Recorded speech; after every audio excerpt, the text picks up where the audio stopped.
The sky was washed in fog, the street lights peeked through contemptuously.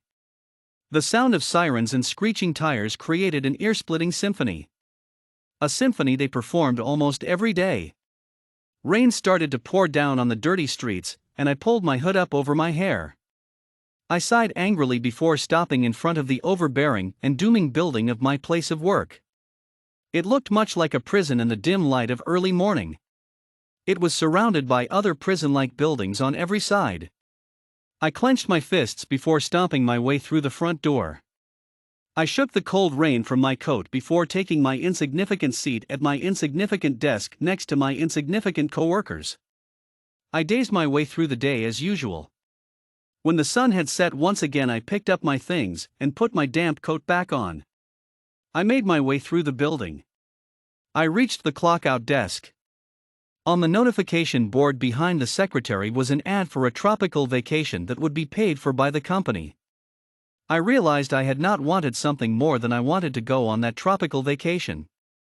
I had never wanted to get away from my life and from the suffocating city more than I did now. I turned to the secretary. "Is the trip still available?" I asked her. She shook her pretty curls. "No, sorry, Jamie Noor took the last slot earlier today," she said monotonously. I didn't expect the disappointment that filled me at those words. I swiped my card and walked out of the building. I walked on the sidewalk. I wasn't watching where I was going when I stepped into a large puddle. I cursed as I felt my socks soaking in the grimy water. Suddenly, I was grabbed from the side and pulled into an alleyway. A skinny man held a knife to my throat. "Give me your money," he spat. I took a shallow breath in fear that if I breathed too deep the knife would sink into my skin. I felt around me before feeling my fingers close around a rock. I smashed the rock into the guy's head and grabbed the knife from his hands. I ran out of the alleyway and back onto the main street. I ran until I couldn't run anymore. My side was aching and I was heaving. I stopped to lean against the wall of a brownstone when I saw a familiar head poke out of a cab. Jamie Noor. The idea of the joy that I would feel by feeling the sun on my face and the sand between my toes entered my head. I saw myself in Jamie's place on the list, and as he approached me something took hold of me, and soon the long knife that I didn't know I was still holding was buried in his stomach. I held his dripping body in my arms as I saw his blue eyes turn glassy.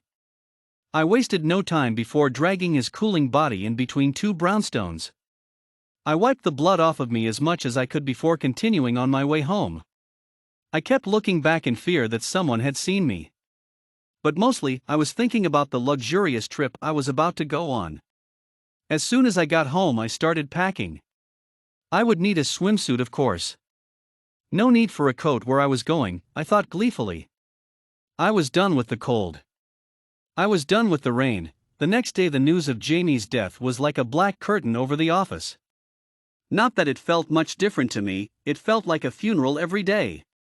I approached the secretary's desk. "I suppose Jamie won't be using his spot on the vacation anymore?" I asked lightly. She sniffed. "The board is considering canceling it out of respect for Jamie. Our coworker was murdered, you know," she said. I frowned. "Yes, that does seem to be what people are saying," I said through clenched teeth. She eyed me before sighing. "Name?" she asked as she started typing on her computer. I gave her my name and phone number. "The plane tickets will be texted to you later tonight or tomorrow. The trip starts on Monday," she said defeatedly. I nodded and tried to hide my grin. Later that day I received the plane tickets. I would be leaving in less than 3 days. I thought once again of the beautiful sights I was going to see. The things I would do. I would swim amongst the dolphins, I would gaze upon reefs of coral. I would stargaze and drink pina coladas. Something I had not had in many years. The last time I had a pina colada was when my 21st birthday, when my grandmother had taken me out to the beach. My grandmother always loved the beach. I boarded a small plane. It was a full flight, so I was forced to sit in a cramped middle seat next to a snoring man who took up half of my seat as well as his own. The woman sitting next to me seemed nice enough. She watched shows on her tablet the whole way, and did not share a single word with me. I was fine with that, as all I wanted to do was think about the island I was about to go to. When I exited the plane, I stretched my legs and looked out the window, expecting to see a beautiful ocean. I saw corn. All I could see was corn. This was not the island I was supposed to be on. I grumbled before walking over to a help desk. The woman behind the desk looked very bored. I stood in line impatiently. "Where are we?" I asked her when I got to the front of the line. She looked up from her computer screen and raised an eyebrow. "Indiana," she said tiredly. "I am supposed to be on a tropical island right now. Why am I not there?" I spat. I was getting fed up with this woman. She was not very helpful. She rolled her eyes before responding. "No flights leave for a tropical island," she said condescendingly. I quaffed. Where had those tickets taken me? I glanced down at my ticket and gasped. They told me I was supposed to be in Indiana. I pulled out the flyer, and as my eyes scanned the paper, my anger grew tenfold. The flyer was advertising a trip to a tropical island hotel in Fort Springs, Indiana. I had misread the flyer. In my defense, the hotel part was in very small print. "Where can I find a pilot?" I asked her sweetly, trying to calm my anger. She raised another skeptical eyebrow before pointing to her right. "The pilot's lounge."